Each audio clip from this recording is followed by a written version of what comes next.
tetragrammaton.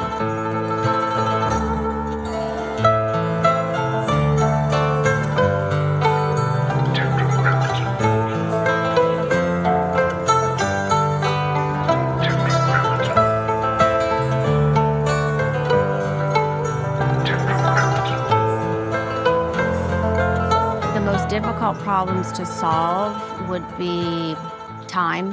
When things are in construction every day, it's money.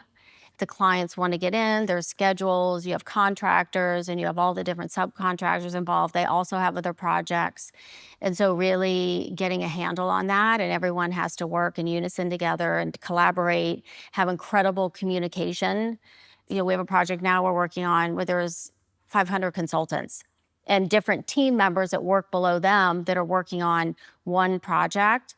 And so you just have to have structure and the accountability and just great talents that know how to operate. Will that one ever get done? Yes. Yes. It's already behind schedule. Of course. And it's actually a really cool project. Tell me about it. It's in Lake Tahoe, which is so gorgeous. I've never been. So I hadn't been either until I went to see the project for the first time, but it's the only place I've been to where there's one species of plant and it's all a pine tree. There's nothing mixed in. It's so sculptural and really quite stunning. Cool. And it's a project called Neva, and it was built as a hotel casino in 1926.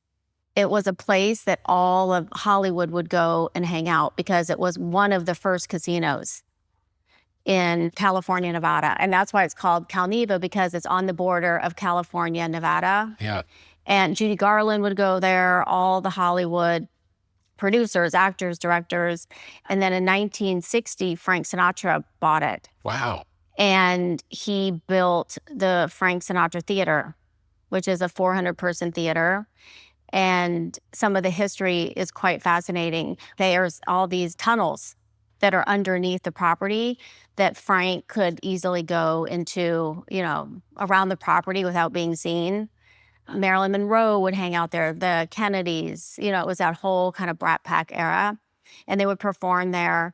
So we're reimagining it. And of course, really taking in all the history, preserving as much historic fabric as we can. And it is a really ambitious project. We're building chalets, there's a membership club, there's a recording studio, there are 6 food and beverage outlets, there's a 40,000 square foot wellness facility with racket sports and retail. It goes on. There's How many rooms? There are 200 rooms. And are you doing everything? Everything. Wow. Yeah.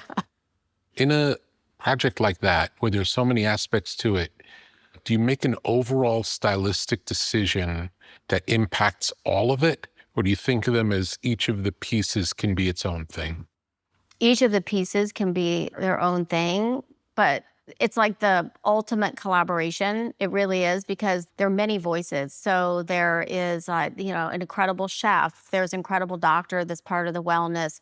There's some musical talent producers that are involved, from Olsen Kundig, who's the architect on this project, who's fantastic, and all this great programming. So that kind of gives us the direction on. So we will have many conversations with the chef, like, what is the food and beverage? What do you want to do here? How do you want to operate? What do you want the vibe to be? But we want it to feel like you're in Lake Tahoe, like having a place that feels site specific is really important to me and my studio.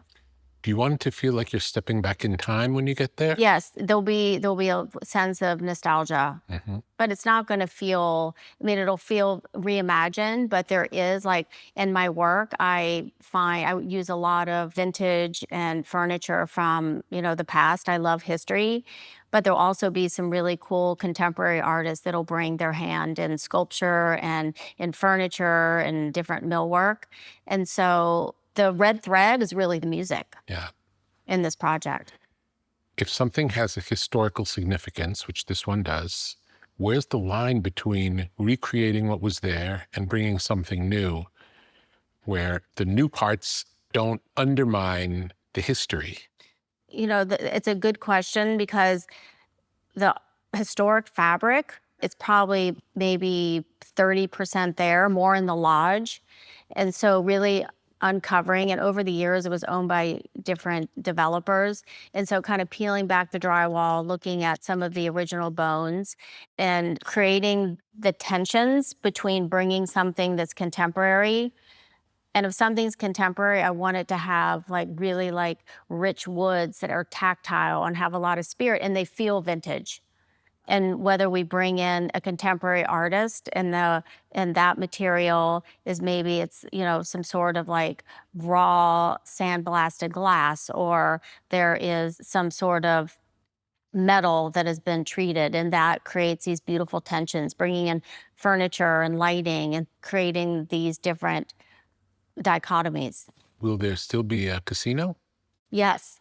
Will you be designing a casino? Yes. That's so amazing. and there's a lot of first here for Yeah. us, like the recording studio, the casino. So just learning all about the business, which is fascinating because I'm so curious and I love to learn. It's like Yeah. infinite, and like being a creative, like that's the beauty of what we do. So being able to design these spaces and work with the different casino gambling consultants and just learn how all this operates and just all of the different security and processes is really fascinating. It's all table games. So it's very chic. It'll be something like you would see, in Monaco, but it feels like Neva, and it has that spirit, that historic spirit and the nostalgia that was there. Do you ever manufacture pieces specifically for projects as opposed to finding existing furniture? But yeah, we commission a lot of artists to do things that are specific and proprietary to a project. And, we could look for, quite some time and not find the right piece. So we have many different artists that we've worked with in the past. And that's one of like the most exciting parts of my job is going to the studio of an artist and working with them. And I'm always looking around, like in their materials library and just things laying around. And I'll find something and say, this is incredible. And they're like, oh, I was like working on something, a couple of years ago. And I'm like, I love this. Yeah. And I also love what you do. And let's do something new and different together. So it's just one of the most exciting parts of creating and collaborating with many different artists. And that's one of the reasons I started this side hustle, this project, which What is that? Side Hustle is like a new gallery. It's a new model. And it all came from working with artists, and we would commission them to do proprietary works for projects. And just over the years, whether it was like in a book or it was a hotel project, and people would say, I love that. And it was like done specifically for this project. And I love celebrating artists. I love emerging artists. Of course, I love the established, but there's always, I like kind of the old and new. I like the raw and the refined and the emerging and the established. And so I have 10 artists, and the curatorial theme is called Again Differently. And it's about failing, doing something again, but differently.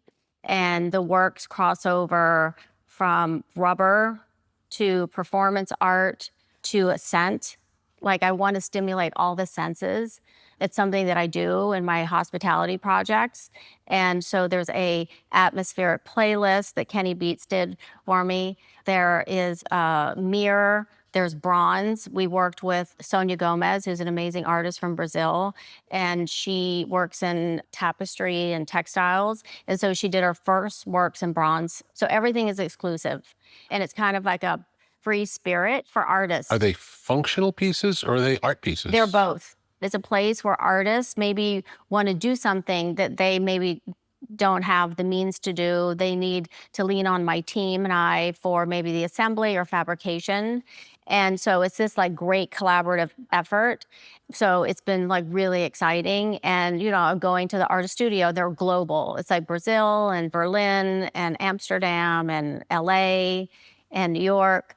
But it's a free spirit platform. And it crosses over also automotive. We had a amazing vintage car there. And, it's music and it's sculpture and it's design and it's performance art and it's poetry. There's no like set agenda. Yeah. Are most artists that you go to interested in collaborating? Yes. Cool. Always. Because I think all artists want to learn and grow and challenge themselves.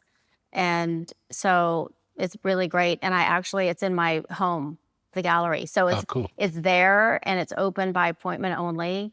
And, I wanted a place where people could come and feel, inspired. And it's a very warm and friendly atmosphere. A lot of the galleries now feel very cold and you're a little intimidated to go. And I was like, if I ever do something like this, I want it to feel really warm and inviting.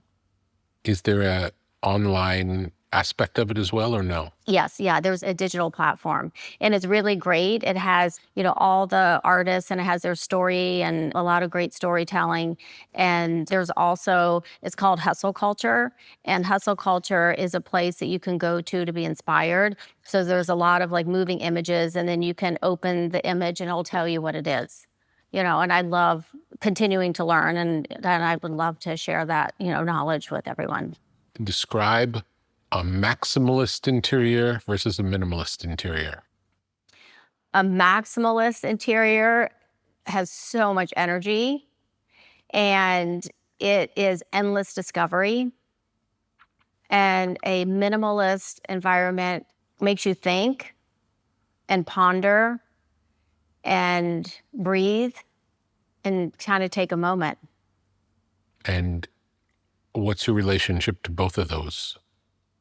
I've been in all of those scenarios and in between, and I love collecting. And as I've been going to auctions and flea markets and thrift stores my whole entire life, and when I see these anomalies in the world, like I want to buy them. I want to take them home. Kind of earlier in my career, I was, really having a little more of a maximalist design theory. And, it's working with clients that really kind of helped push me forward because I would have clients that I really wanted really spare. And it has kind of taken me to a new place. Like I'm kind of in between. But if somebody wanted me to do something maximalist, I would love it. But I would also love to do something that is so pared down, where it's just about the materiality, it's about the modeled light that comes through the window, and the volume of the space. What type of things do you collect? Everything. I love everything that is interesting. And it could be a tray, it could be a chair, it could be a vintage tie, jewelry, it could be a light fixture. And it's all over the place. And I'm just open to anything that's unique and interesting. Where are your favorite places to shop?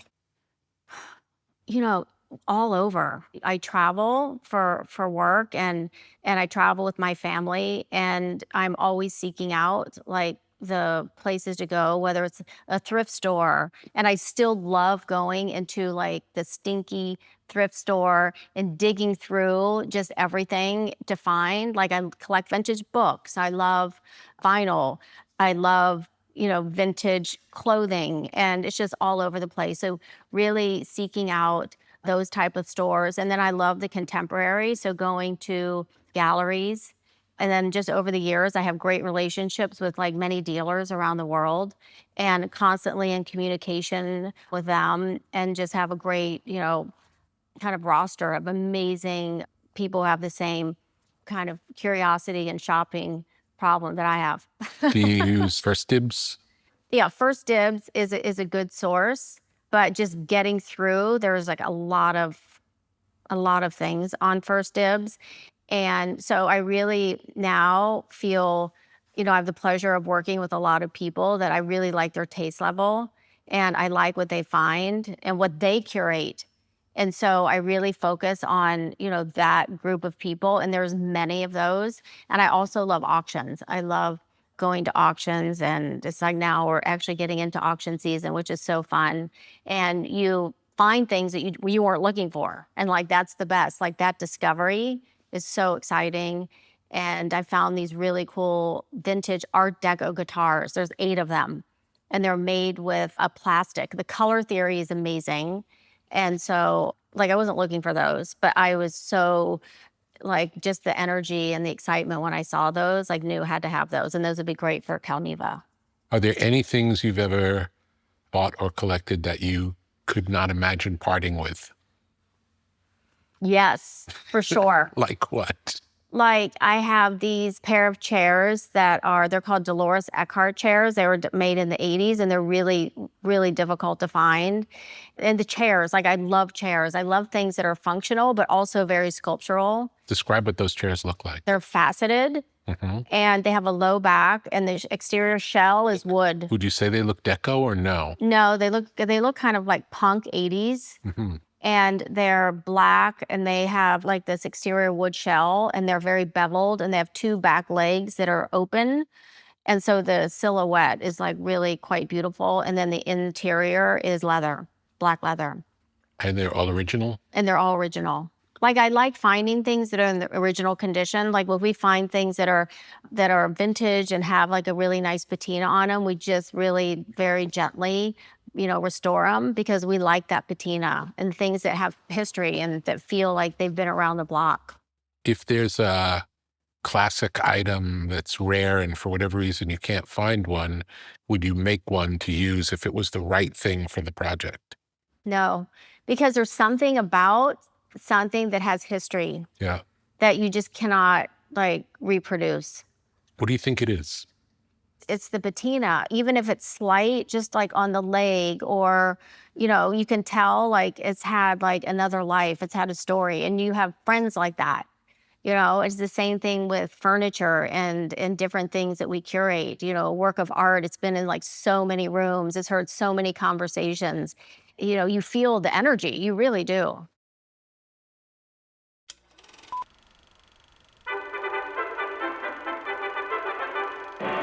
As nutrition science advanced through the mid-20th century, researchers began to understand that modern eating patterns, limited variety, processed foods, and time constraints could leave small but meaningful gaps in daily micronutrient intake. Today, large population studies confirm that approximately 90% of adults fall short on one or more essential vitamins or minerals. AG1 was formulated in response to those findings. Each daily serving provides more than 75 vitamins, minerals, and whole food sourced nutrients, including vitamins A, C, E, B6, B12, magnesium, zinc, selenium, and iodine. A scientifically developed formula backed by nutrition research and delivered in forms the body can readily access. Because utilization depends on absorption, AG1 also contains probiotics to support gut health and digestive function, helping the body make effective use of what it receives. AG1 contains no gluten or dairy, uses no genetically modified ingredients or artificial sweeteners, and is suitable for a wide range of dietary approaches, including plant-based, paleo, keto, and low-carbohydrate diets. Available in single-serving packets for when you're on the go. Manufactured under strict quality controls, every batch of AG1 is tested to confirm its composition, nutrient levels, and the absence of contaminants, ensuring reliability from one serving to the next. It's no wonder AG1 is trusted by the world's top athletes and experts. What was once a futuristic concept, daily nutritional support in a glass, is now the result of applied science. Learn more at drinkag1.com/Petra. Do it today.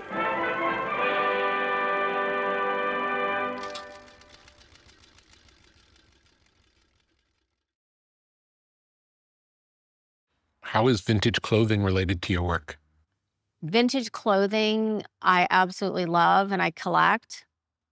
And I use it so much for inspiration and detailing, like even as simple as like a leather jacket and how it's sewn and assembled and the stitching. And I'll use that on something that's upholstered. And with my team at the studio, like when we're designing something, I'm like, don't look at anything that represents that category. Like if you're going to design a chair, look at architecture. Or if you're going to design a drinking glass, perhaps look at earrings. Like that's how you're going to find something and create something new, is when you discover inspiration in an odd place.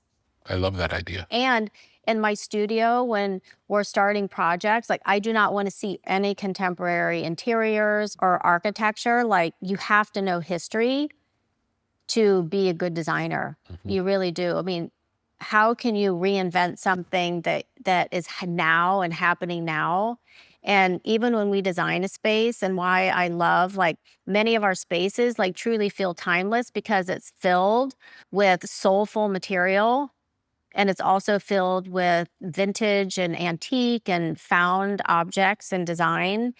There's contemporary pieces that are there for sure, because I love that tension, but you really can't tell when the house was designed.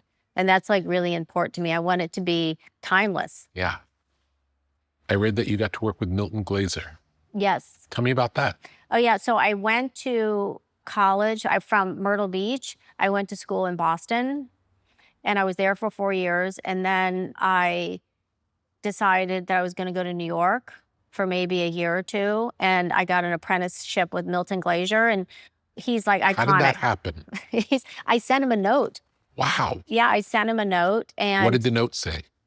That I loved his work. I think I put together, like, I was always into putting together these like really kind of like elaborate little books that kind of told a story. I put together, and I would always make the envelope, like I was always making things, like things that just felt special and like a little piece of art. And I sent him a note, and I got a call back, and they wanted to meet. So I remember taking the train, went to New York, and I got the job it was more of like an apprenticeship for a year. And it was amazing because, and what I really loved about him is he was doing some interiors, but he was also this iconic graphic designer. And he created the I Love New York, symbol, this iconic. And he obviously worked in the music business, and he just did so many incredible things. And he was like playful, and just his use of typography and his use of color. So I worked with him, and it was in a townhouse. And there were 4 floors, and he was always so fluid. He was like, in all the different floors. Did he live there as well, or no? No, he didn't live there. So it was just a 4-floor office. Yeah, it was just his office. How many employees at that time, would you say? I would say there was probably 20, and it crossed over, design. I mean, he was really like, a multidisciplinary designer. And I remember his work. He did a restaurant in Manhattan that had all these like figural parts. It was like a nose and an eye, and his like use of sculpture. And it was just like, quite playful. Yeah. And just drawn to that. So I worked with him for a year, and it was amazing. And I then decided like I wanted to, New York's a hard city when you have no money. And like I wasn't making that much money when I was working for Milton. I was waiting tables still on the side so I could afford to pay my rent with my 2 other roommates. And it was a great time, but I just wanted to be close to the ocean. Yeah. And be, in warm weather. But it was a great time. Can you remember a piece of wisdom Milton or anyone else imparted on you that changed how you saw the world? I would say it came from my mom, and it was really like early on. She was just like, nobody will take care of you other than yourself. You have to be happy on your own. You have to take care of yourself. Obviously, find love, but you have to own yourself. And she was always a big believer in like taking risks. She grew up in Ohio, and just decided, like, of course, she grew up with all her friends. They stayed there, and she and my dad like just moved to Myrtle Beach. Just some like interesting move at that time, and so that was something that she was always, telling my sister and I, and it really stuck. Did they say why they chose to move to Myrtle Beach? Because like the weather, they would go and visit there, and then they just loved it.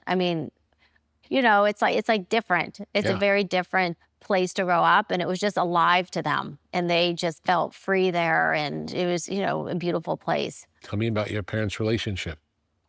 They got married when they were 17, Wow. really young. And they were like high school sweethearts. And they were together for about 5 years, because when they moved to Myrtle Beach, it kind of like started to fizzle out. And it was like a hard time, like for my sister and I, because they ended up getting a divorce, and like we're in a new place. And then my dad kind of like just kind of like stepped out of like the family, and it was like really a hard time and like so hurtful, and I think about why I do what I do. And like I always like I'm a people pleaser, and I want to make people happy, and creating like spaces and places for people to come to, like because great design makes you want to stay. Yeah. Has your personal taste changed over the course of your life? Yes. Oh my God. My taste is 100% changed. Like just growing up in South Carolina, my mom was always taking us to like the vintage store. We would go to North Carolina, we'd go to New York City together, and we were always just auctions, flea markets, thrift stores, constantly looking for interesting things. And she had this little antique shop, so she was always looking to curate items from there. So my sister and I were always in tow. So I was at that point in my life, like from a very young age, like educating my eye. And just because I'm so curious, like I'm just opening up books and magazines, and like I've discovered I have this love for graphic design, and which is what I went to school for before I was studying architecture. So going to all these places with my mom and really just discovering things, picking up candlesticks and opening up books, and buying scarves and fashion, and just seeing everything in one place and always being surprised. So really knowing, like from growing up in Myrtle Beach, is knowing that you have to kind of always seek out the beauty in things that are interesting. Do you still like the things that you might have liked back then, or no? I still love things that have like soul. Yeah. If you look at my early work, and sometimes I'm like, oh my God, like what was I thinking? Like I would never use that color again. Like I don't know, it just like feels like maybe it wouldn't be as bright. So like I think obviously over time your taste level gets better. But then like I was a risk taker. I'm still a risk taker, but I have like your taste becomes more refined, and you're exposed to more things, and you're educating your eye, and you're learning from your clients. I'm learning from all these incredible creatives that I work with. And still, I love chairs. I love art and I love sculpture. So that hasn't changed. That all still is like so important and true to what I do. Is it possible that any of those things that you look back and think that wasn't very good was actually very good, but it was just a different time? Yeah, so like it's so true. Like I would have done things again differently. And I was like, that was actually a bold move when I did that. And I've asked myself, will I do that again? Yeah. And I would do it again, but it would be in a different situation. And like so many things, like early in your career is like based on budget. And it's based on having the limitations. And we still get them now on all our projects. Like there are limitations that even pushes us to be more creative. But there are things that I go back and look at past work, and I was like, that was like a bold move. And, and I'm a shy person. Like I'm really shy. And people think, oh, you're like quiet, and your work is so much more, makes a statement. Yeah. Tell me about your relationship to colors. Color, oh my God, color is so emotional. And I love color, and white is a color. Black is a color. And I like everything, in between. My home now is all white. All the walls are white. And I'm actually redoing a room now that I'm going to experiment with color. And we've actually lived in the house that we live in now for quite some time. And it was many different rooms. There were many different colors. And that's when I went into my kind of pared down mode. I was like maximalist there. And then I just started removing things. And I was like, God, it feels so good. There's like space, things can breathe. But now I feel like I want like a little color, but it's going to be muted. But color is really personal to people. And we take our time, when we present color to clients, whether it is in a textile or whether it's on a wall or it's on a floor, we really like to experiment and do interesting things with color. It's like so important. Describe your house. The house I live in is a 1926 Georgian style home designed by James Delina. And it is a home that has a lot of history, actually a lot of Hollywood history. And it's a home that I never thought I would be living in. It has so much spirit and soul, like you can feel it. It just feels so good. And I remember the first time that we went to see the house, and we actually lived up the street in another home, a very different home. It was a 1956 Howe Levitt, and it was like 10 houses up from this house. And I remember my husband, I just had Oliver and Elliot. We just renovated this house. And he was like, I found another house. And I was just like, no way. And he was like, let's just go look at it. And of course, we drove up, and the landscaping, there's beautiful trees everywhere. And it's just, has this amazing energy. And that's really important to me. The house has, really kind of delicate architecture, and it's intimate. Like the scale is very intimate, and we use every room in the house, which is just great, and nothing's precious. We have friends and kids over. It's a very active, busy house. I have team from my studio come over, and it's very energetic, and it's always changing. Like there's always something changing, art, furniture getting moved in, and it's like my laboratory. Is your house the only place that you've done and then redone, or are there other places that you've done and then sometime years later gone back and changed them? Well, we lost our house in the fire, so this is something that we built, our family home, and we had this house for 16 years. And so we're doing it again. But it's going to be different. So the 16-year ago house burned.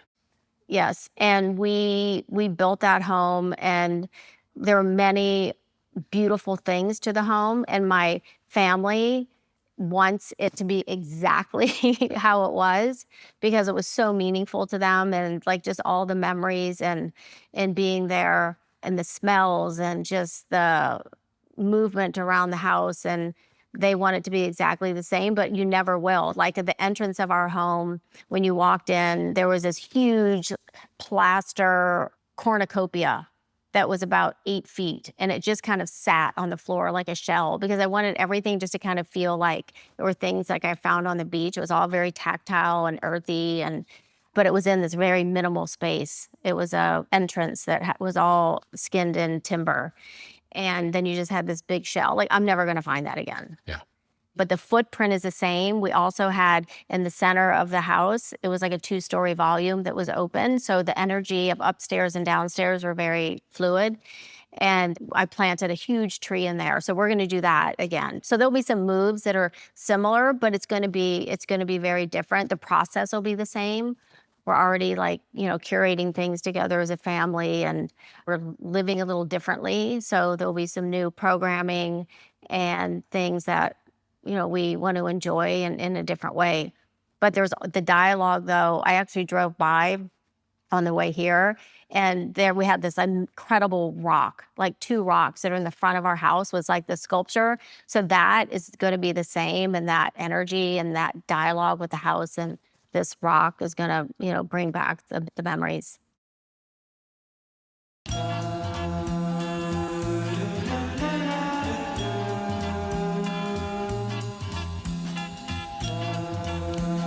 LMNT, Element Electrolytes.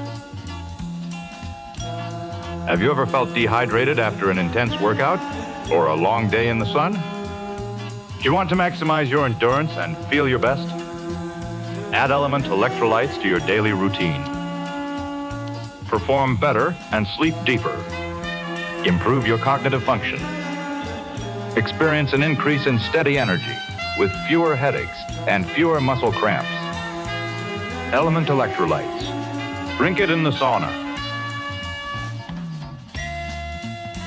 Refreshing flavors include grapefruit, citrus, watermelon, and chocolate salt. Formulated with the perfect balance of sodium, potassium, and magnesium to keep you hydrated and energized throughout the day. These minerals help conduct the electricity that powers your nervous system so you can perform at your very best. LMNT Electrolytes are sugar-free, keto-friendly, and great tasting. Minerals are the stuff of life. So visit drinklmnt.com/tetra and stay salty with LMNT Electrolytes. LMNT.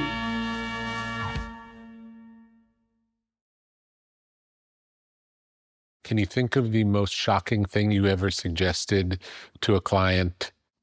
Yes. And I ended up having to fix it after. What was it? It was for this woman, her house. She lived in the Hollywood Hills. And this is probably like into my year 3, and when I just started and have my business in LA, which happened unexpectedly. But I was working on her house and I was like, let's do these stripes that are like all over the house, but they change in the different rooms because she wanted color and she wanted energy and something was dynamic, and it was a disaster. It was and she was out of town when it happened. And then I honestly ended up painting it back myself one color. Wow. Because she had a budget. I want to make her home like so amazing. Yeah. I just took a big risk and it did not pan out. Did she get to see it or she never got to see it? No, I called her and I was like, it just doesn't look good. Like, we're going to go back. She was like, okay. Like, she was like really cool. But the project turned out amazing. Great. So you learned kind of, along the way. And I was going to have to pay for it myself or do it myself. And I ended up just doing it myself. Did that make you gun shy about trying outrageous things? Yes. It made me gun shy, but I still maybe still taking risks, but maybe not doing it in the entire house. Like, that was where it was just like too bold of a move. Any rules that are unbreakable? For example, does a living room always have a couch? No. I think that, no, it doesn't have to. And I think it's what somebody does in the space. It doesn't have to have a sofa, and it could be just chairs. It could just be benches. It all really comes down to its purpose. Are clients good at explaining what they do in the spaces or no? They are. I mean, there's like what people expect to do in the space, and we try and really get, ask the right questions to get information out of like, what do you do you like to lay down? Mm-hmm. Do you like to sit up? Do you like to, have different tables that you can move around? Do you want things that are more flexible? Do you want to be able to, have, great lighting? Like, lighting is so important on projects, and lighting, we want everyone to look great, all of our clients to look great. And so lighting is like so important. Are you ever inspired by interiors you see in old movies? Always, yeah, love seeing things in old movies, and love the 20s, 30s, 40s. I mean, that's the beauty of Los Angeles. It's like this free spirit of like all this amazing architecture that is just everywhere. When you walk into a space for the first time, do you always have a vision of what it can be, or does it take a while to understand the possibilities? It takes a while. And I'm all about like keeping it flexible, and you're going to discover things along the way. And we have the tools now to create these great renderings and really show clients like what the possibilities are. But, at the end of the day, a client's going to say, I really want this room. I actually want to do something else in this space. And so I like keeping it, very flexible and specific, and just, again, having the communication with the client to envision on, what the space could be. Would you build the same thing in Lake Tahoe as in Los Angeles, as in New York? No. Like, everything is site specific. And I love the diversity of architecture. I love obviously the clients bring so much to the table. The team at my studio is a different assembly of team. Like the outcome is very different. Like it's interesting to see what different team members bring to a project. And it's the same thing, with the art architect, and the art advisor could be helping the clients curate an incredible selection of art. And that's also such a big part of what the outcome will be. So every project we do is different. Like I don't have a good playbook. It's not like, oh, we're going to do this here. I like to push myself. I like to push my team and do something different every time. If you go back to something you worked on a while ago and you come back to visit it, does it feel like that's how I left it when I left it, or no? No, it feels like things have changed in terms of like furniture maybe will be in like a different place because people have parties and there's a lot of different things happening. So yeah, overall, it definitely feels the same. It has the same smell. It has the same vibe. Maybe the books that I curated early on are different. Yeah. You're relying on people that are working at the hotel at that moment that maybe have gone and gotten books for the library. So I always want to keep it tight. Like it's so important to me. And we work really hard to do that. What was your first professional project? My first professional project was the Avalon Hotel. And that's a hotel in Beverly Hills that is an iconic 1950s hotel. It was actually built as an apartment hotel. Marilyn Monroe actually lived there as a young actress. And it changed hands over the years, and it was bought by a group of developers, and my husband was one of the owners.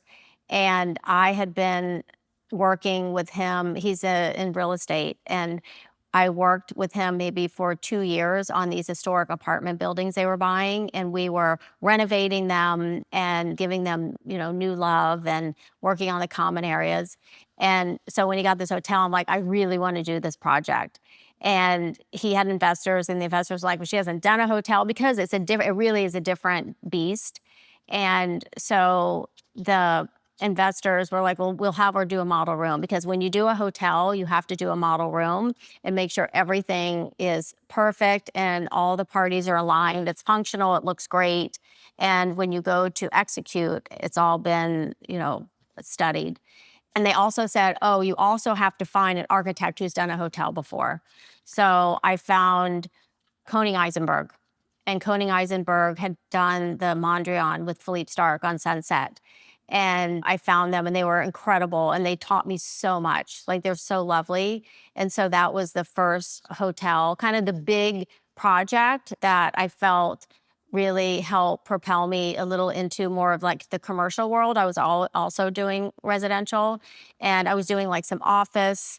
And, when I came to Los Angeles, I was in Boston and New York. I went to school there. I'd only been to Los Angeles once before, and like fell in love with it. And when I moved here, I got a job waiting tables, which I'd done my whole life through high school and through college. And I was like, okay, this is the last time I'm going to do this, even though I really enjoyed it. Yeah. This is the last time I'm going to get a job. And I kind of got my bearings. What was the restaurant? It was Chaya Brasserie. And so I got a job there, and I met a producer, and he said, my wife and I bought this little bungalow in Venice, and they would be coming in all the time. So we became very friendly. And he said, would you help us with it? And like, we wanted to really start with just one space. And so we worked on their living room, and they loved it. And then we ended up working on the dining room. And then I ended up doing the whole entire house. And it was maybe, like 2,000 square feet. It was, it was really small. It was so charming and cute. And I was getting up every morning. I was going to the flea market because they had a budget. And I was get like 5 a.m. You have to get there very early. I have my flashlight and looking for all the treasures, because I had great training from my mom and, from my childhood. And, furnished the house, and was really being thoughtful about kind of, where to spend the money and and the house turned out great. And then I got another job from somebody seeing that home. And so I started my own business. Like I was going to work for an architectural or design firm when I came to Los Angeles. And it just kind of happened where I was like, okay, I now have a business. Would you go to the Rose Bowl? Is that typically? Yeah, I would go to Rose Bowl. I go to Pasadena City College. I would go to Long Beach was another really good one. And like every weekend, there's a flea market in different places. And then in between that, like there used to be so many cool shops in LA and they're just not here anymore, unfortunately. Just driving down the street, I'd always stop. I was always stopping in to all the, this lighting store, this cool store that specializes in mid-century, or another specializes in deco, and just, was loving just learning and seeing all these different shops. So I was doing the residential projects, and then I was getting also some like small commercial projects. And I did Ben Stiller's office, which is really fun.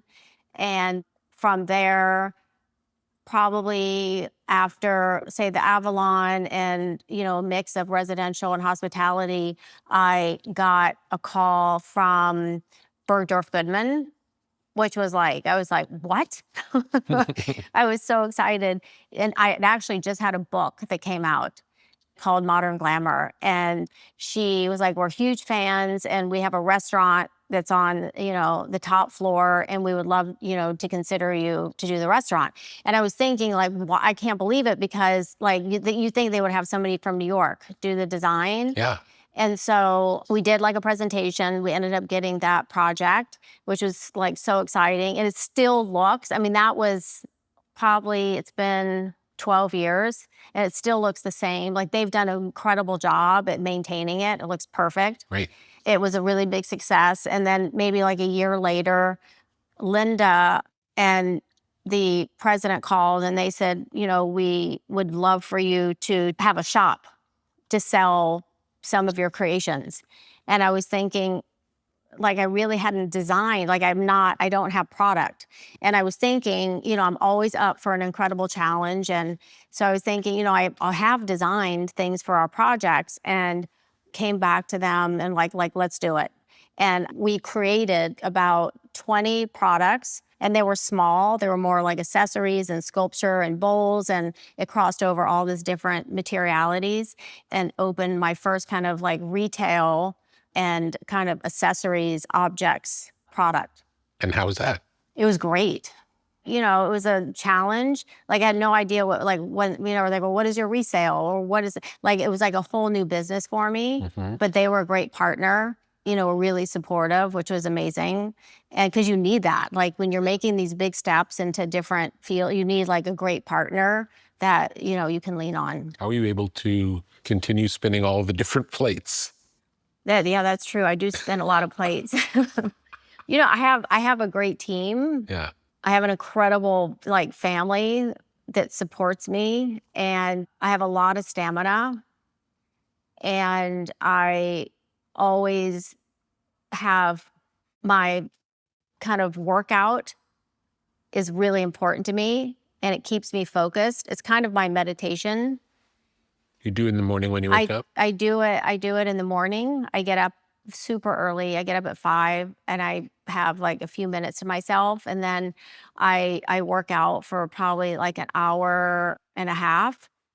And I'll do also like a sauna and things like that. And it's just my kind of active meditation. And then I've always taken my kids to school, like super involved, wake them up in the morning and, spend time. They're always like in my bathroom. And then I go to the studio. I am in my studio all day, like every day. And I love it.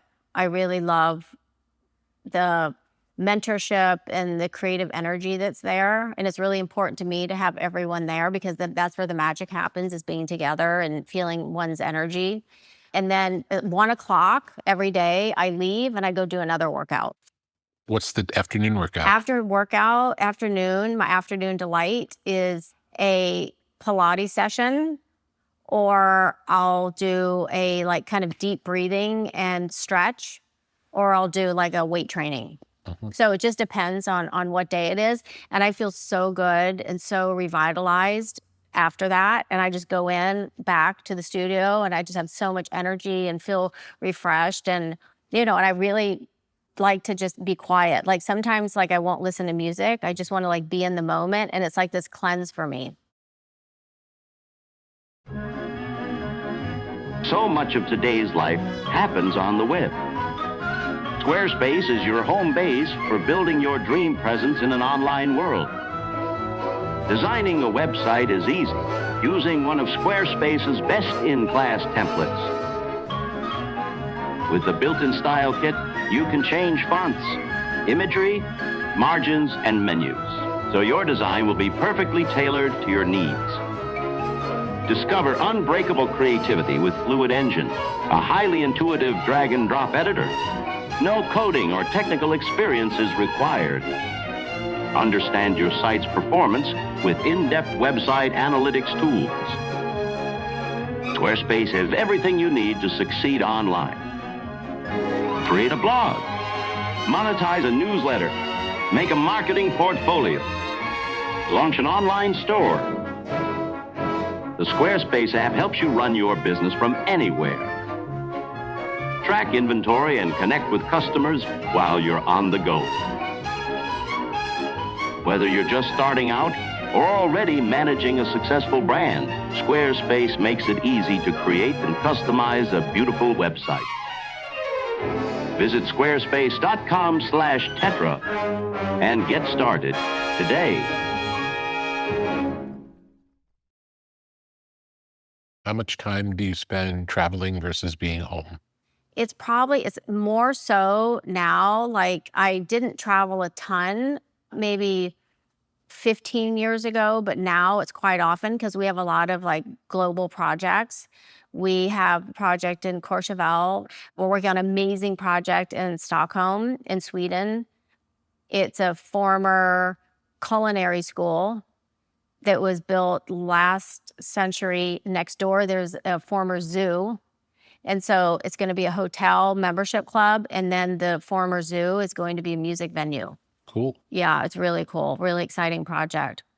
So the travel, definitely. And then I have partnerships, like different partnerships with global partners where we do creative direction for and design product. So that's like really also really fun and exciting. One thing that I just designed that was really incredible is a piano. Cool. Tell me about that. So it's a company in the UK. They're in Cambridge, and it's like a 4-generation family. And they design these really amazing pianos. And most of them, they're like more of a compact size because a piano takes up like 20% of a room. So, and they're all focused on incredible design and something that's different and unique. So we've actually placed a few of their pianos in our projects. And so we have this like great relationship, and they were like, we would love to design a piano with you. And it's so exciting. Like who knew? Are there any projects that you haven't done yet, like a dream project? I don't look into the future so much. Like I like to kind of just like ride the wave and just be open to possibility. But there is one thing that would be so exciting that I would love to do. And that would be to design the torch for the Los Angeles Olympics. And, I love sports. Like my family, like we're a very sporty family, and we watch it all the time, and we're always going to, sporting events. And I love stories of athletes. Like they're so inspiring, and like where they came from and the grit and the fortitude and everything that they got to where they're the best of the best. I think it would be like the biggest honor. And there's never been a female that has designed the torch. So that would be something that would be a dream. Cool. Let's put that out into the universe and see what comes back. When you're going to a place you haven't been before, a new country, a new city, and you want to check out all of the handcrafted stuff and the unusual specific stuff, how would you find the best resources in a place you haven't been before?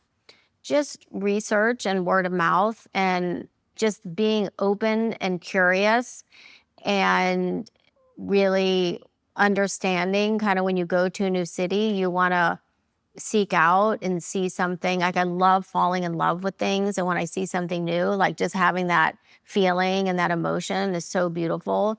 So really seeking out all the anomalies that a city has to offer. And I have a lot of like great, friends and dealers and people in the art and design world that, are like-minded. And so calling them like, what is the best restaurant? And, I just launched a Substack and it's called Wearstler World. And we actually cover a lot of travel and sharing a lot of the different locations that I go to. And also it has a design lens, obviously, and it's fashion and it's art and it's anything that is creative and beautiful.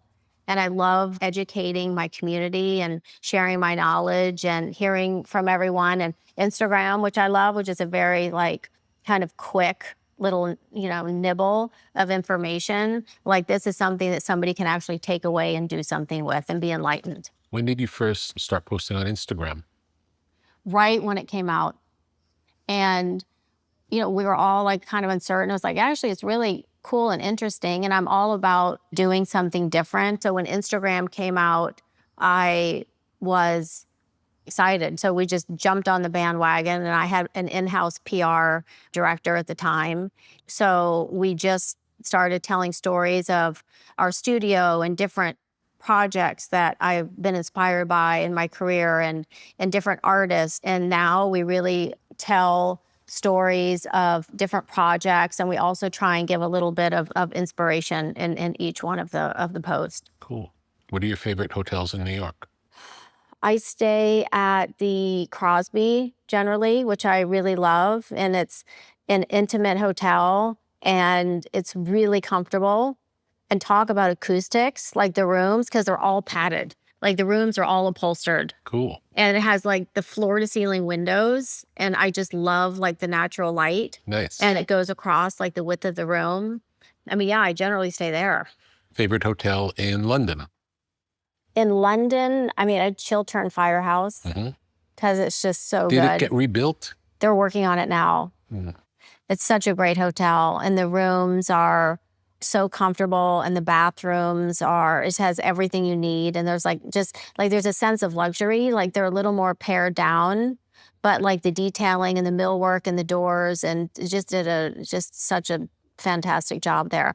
I would say a hotel that I just stayed in that I absolutely loved was Edham in Stockholm. And it's comprised of these 2 townhomes. There was one at the beginning when they first did the design, and every room is different. And it's so Swedish. And you feel like you're going into your aunt's home that has like the best taste. And she's an amazing chef. And there's cool music and there's a piano. And the bars are these bars that you can go to and serve yourself, and you go into the kitchen and there's food out, and then it's an open kitchen and the rooms, like I love sometimes when I know the rooms are actually designed differently in a hotel, I always request to stay in, I move rooms because I want to experience and just, this is like what I do. Yeah. And there were so many good takeaways there. I absolutely loved it. Where do you stay in Paris?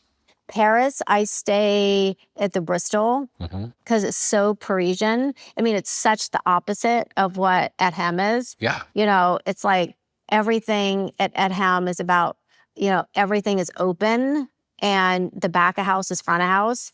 And at the Bristol, the back of house is back of house and everything. You just see the staff, they're there for service and it's very Parisian and old school.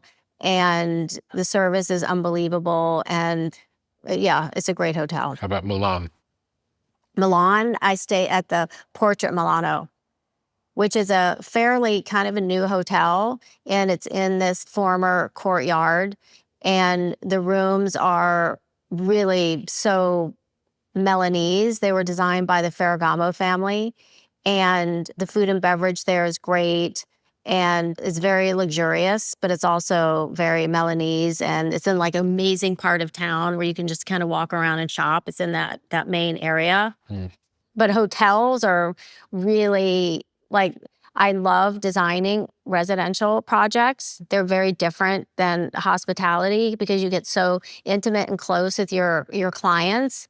They become, your friend and confidant, and you're doing something together that is so personal to them and you're learning from one another. Mm-hmm. A hotel, though, is like so sexy and generous, and you're working with such a big team, and there's so many voices, and it's kind of coming together and honing in on what the dialogue is and all the different nuances and all the programming, and it all has to kind of come together with many different people. And there's nothing better to like go visit like one of the hotels and you see the same people coming back and enjoying the space. In a place like Neva, where there may be some specific, let's say, wallpaper or carpet or upholstery, and it's not being made anymore, might you manufacture it based on the old design to keep the style of what it was? Yeah, so we'll, for example, in the Neva project, like we want this sense of nostalgia. So I was just in Milan and I went to this dealer that has a lot of like vintage wall coverings, and they're from the 70s and they're really quite spectacular. And so we're using those as the kind of jumping off point. And some of them, they actually have some dead stock where it's like, I want to actually use that wall covering in a project. And in a room that has 4 walls, there might be 4 different wall coverings in there. It actually makes it much cooler and more interesting. And yes, we 100% will take something that we design that's inspired by something that is vintage or historic. And we have a lot of different mills and people that we work with. And we worked on this hotel in Austin, and it's a proper hotel. And one of the food and beverage outlets was Mediterranean. And I was in Portugal and I went to a really interesting tile store that had a lot of vintage tile. And I do this when I go to cities. I seek out kind of these unusual workshops and kind of family-owned businesses that seem like they have something unique. And so I went in and they had all these really gorgeous tiles that were from, anywhere from the 30s to the 80s. And so maybe some of the tiles, there was 30, there was like 50. So I created this huge wall in the restaurant that is like this mosaic of all these interesting tiles. And it just like it has so much soul because this was a new construction. Yeah. And so it really just brings all this like kind of authenticity and soul to the project. And it's quite dynamic. How do the materials you pick change the acoustics of a room? Sound is such an important part of a space. And having, we'll design a restaurant and we want to make sure people can have great conversation and it's not really echoey. So we'll use different, acoustical panel that you actually don't even see. And then you can skin over that. A lot of times we actually put felt underneath the dining tables, which help. Like we're doing a restaurant in Neva that has like a stone marble floor. It's 2 pattern. It's just this really beautiful checkerboard. And we have some tile on the wall. There's a big open kitchen with all this really beautiful ceramic tile. And we're being very thoughtful about the upholstery that we're using and where we can put this acoustical material. So you said you would put felt under the table, meaning the bottom of the table? The underside of the table. What a cool idea. Yeah. That's great. And a lot of, next time you go to a restaurant, you'll see like they do put this under there, not all, but adding felt to the underside really helps with the acoustics. It's a great kind of trick of the trade. Yeah, I'm going to apply that when I get home. Let's say a room is very long. Are there things you can do to make it feel less uncomfortably long? I love strange shaped rooms. I really do. And, if we have a room that is quite long, like we might add portals to create like an enfilade or a new rhythm in the space. Adding windows, adding columns, which then could create height in a space. Adding a space within a space is also quite interesting. Use of mirror also expands a space. And the reflection of a window. Like there's so many different tricks and interesting things that you can do with material. Do you ever add steps? Yes, we had a project that we did in Manhattan, and the windows were quite large, but they actually sat up maybe 32 inches off the finished floor. And so the clients really wanted to enjoy the view. So we actually created a stepped platform where the sitting area was, so then they could enjoy the view. And it just really made the space so much more dynamic and interesting. So love playing with volumes and creating spaces that really complement each other, but also have this interesting tension, because you want to, in spaces, you want to have a sense of discovery where you're not giving it away. And that's why when you go to an environment where it all feels the same, it's kind of one note. It's like almost like a song, it's just kind of the same. You want to surprise your audience and have a sense of discovery and an interesting journey. What about things that maybe were once in style and have gone out of style, like a sunken living room? Is that something that you would decide to put in, or is it something you would find and decide to keep? It would be both. Like, I would love to find a house that had a sunken living room. Yeah. Because I just love that kind of historic vibe. But we have planned like a home that we did in Los Angeles. Actually, it was a pool house. The clients entertained quite often. And so we wanted to have the visibility on the inside of the pool house right out to like unobstructed view to the pool and all the landscaping that was outside. So we actually did a sunken lounge space, and it was really quite nice. But we also, too, have been putting in sunken bars in restaurants and bars, because there's something nice. If you have a small space and you have a sunken bar, you are actually making the space feel larger, because the bar is more at like almost like a dining height. How many steps down would the bar be? Two. Two steps It down. depends. It could be, it could be 3 steps down. It just depends on how much. And would you access it from all directions? On the sides. It's like so nice, because then you're at a lower level and it doesn't cut the room off. Tell me about ceilings.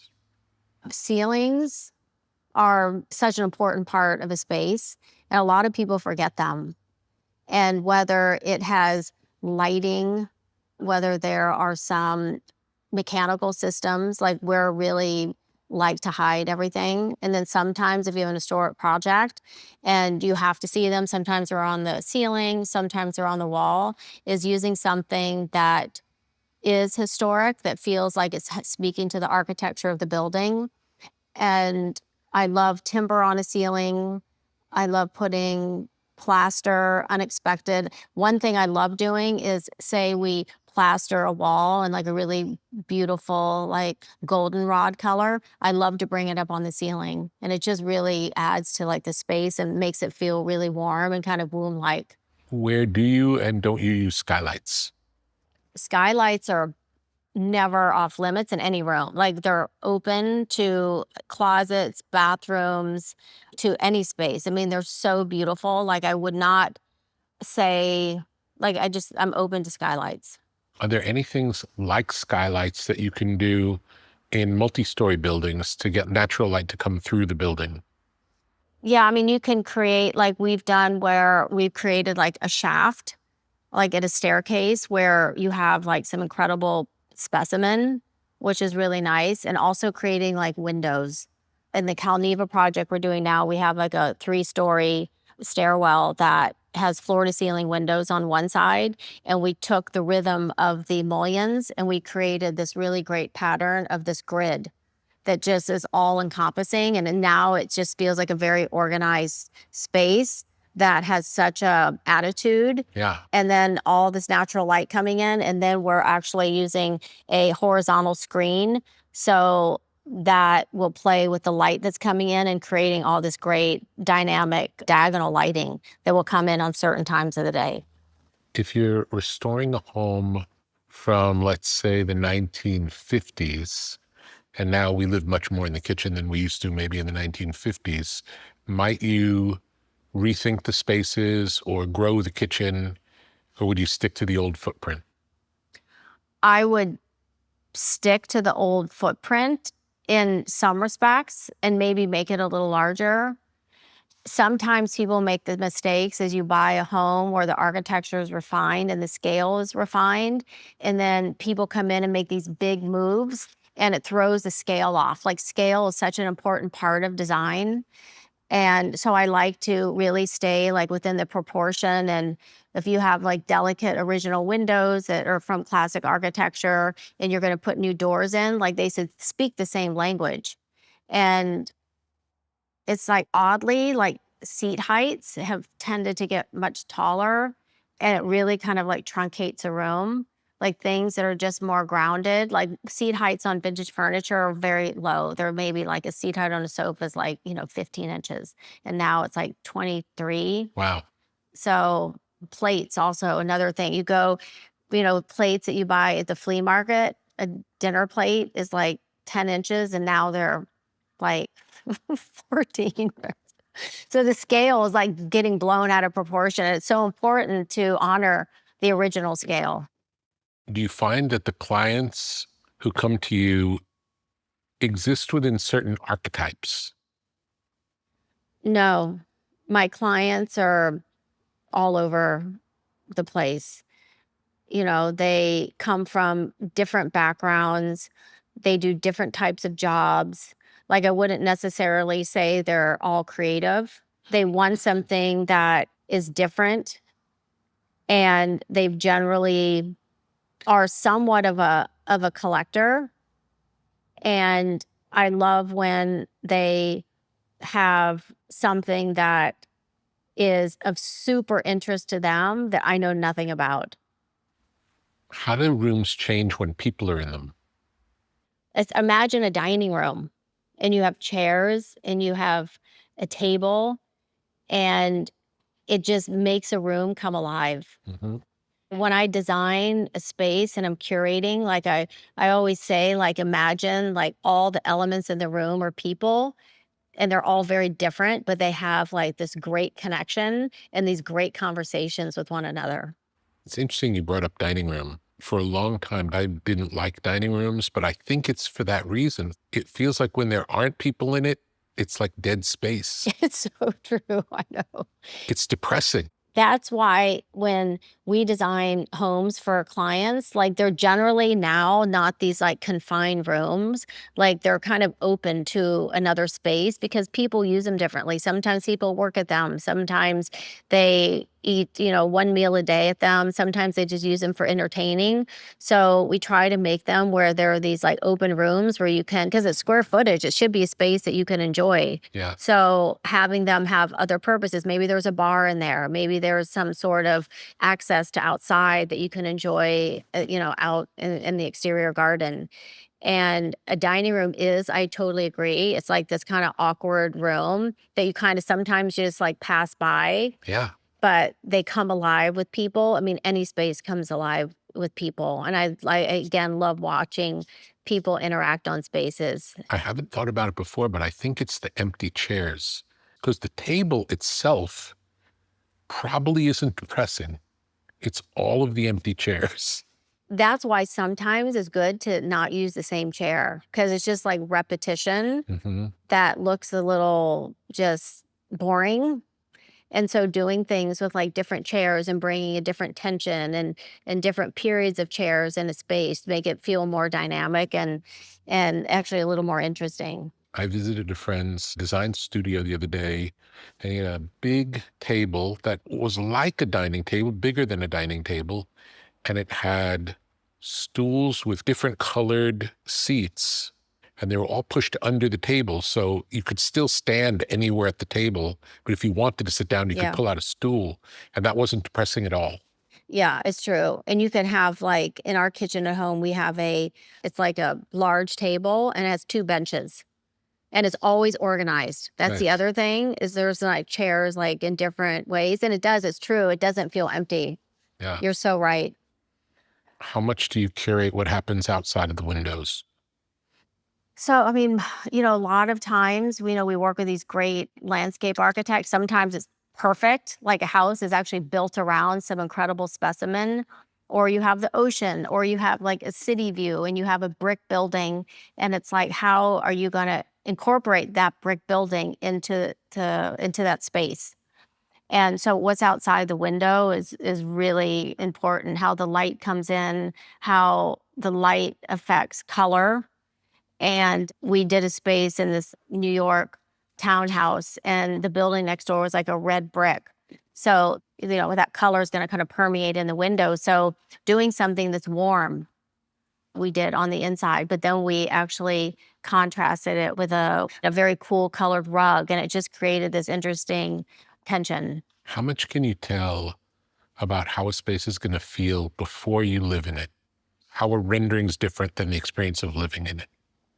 It is different for sure. And it goes back to even seeing a photo of a dealer sends me a photo of some furniture, and then I go visit them in Paris. And I was just like, oh my God, it did not come across. It's incredible.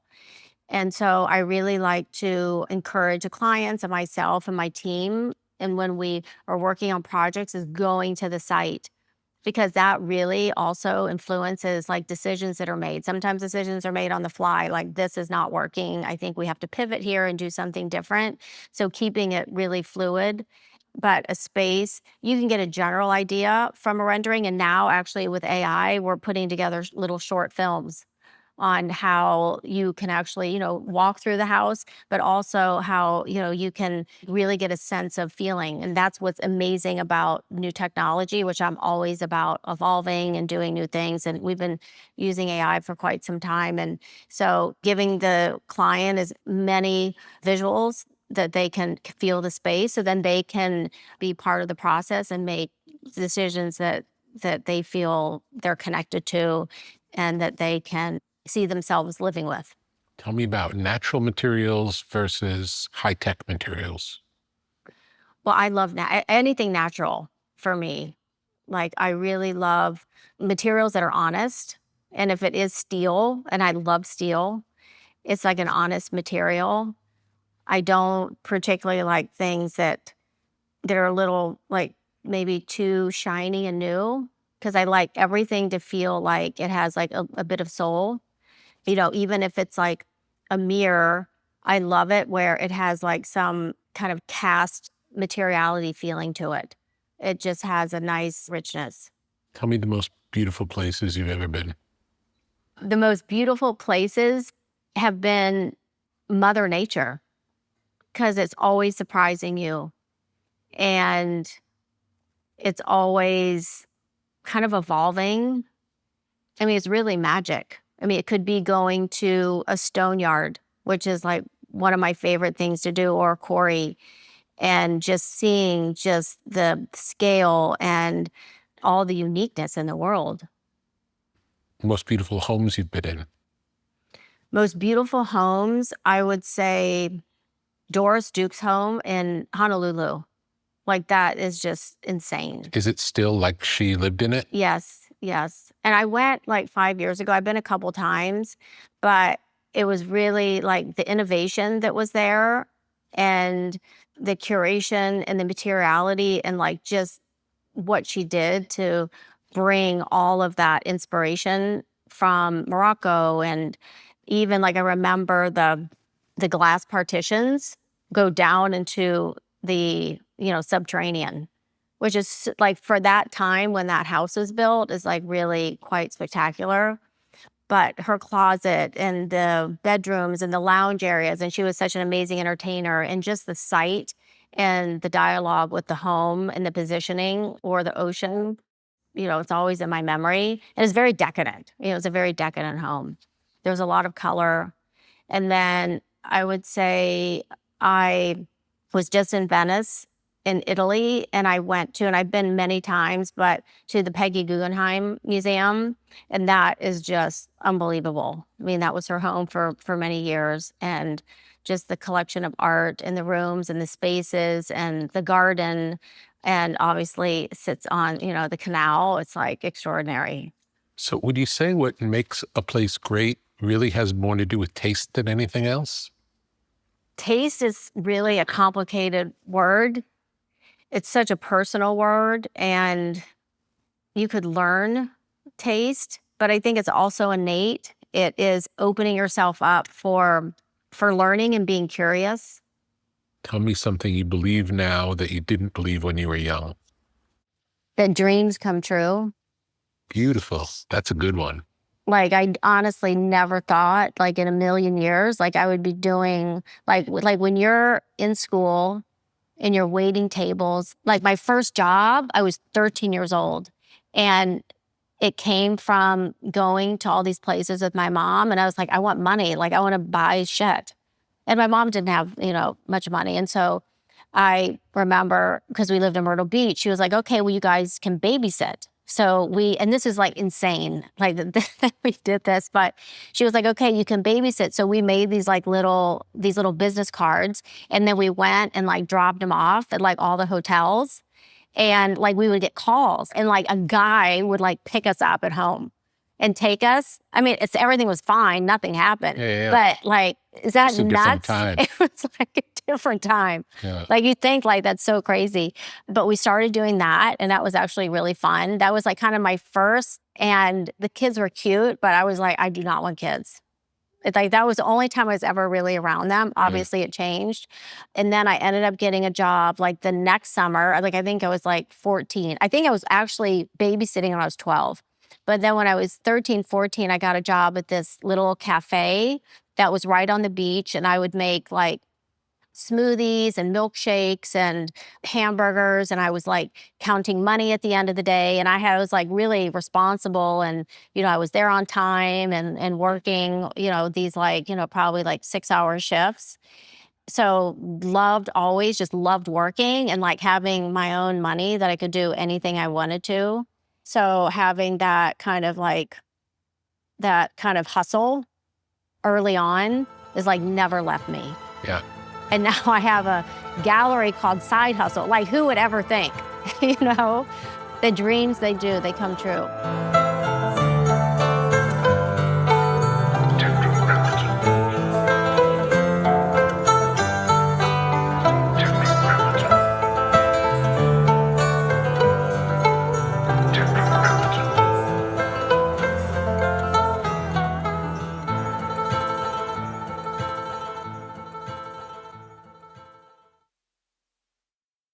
Tetragrammaton is a podcast. Tetragrammaton is a website. Tetragrammaton is a whole world of knowledge.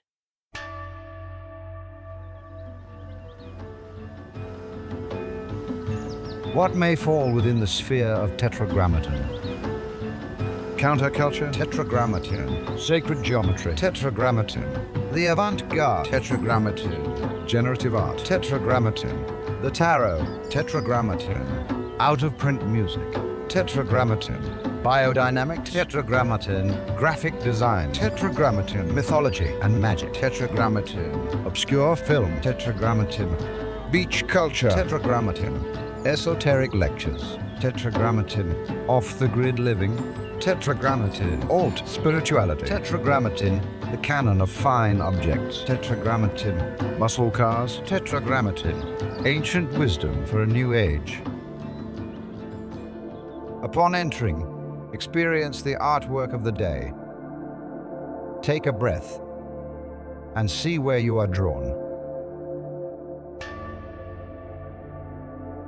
Tetragrammaton.com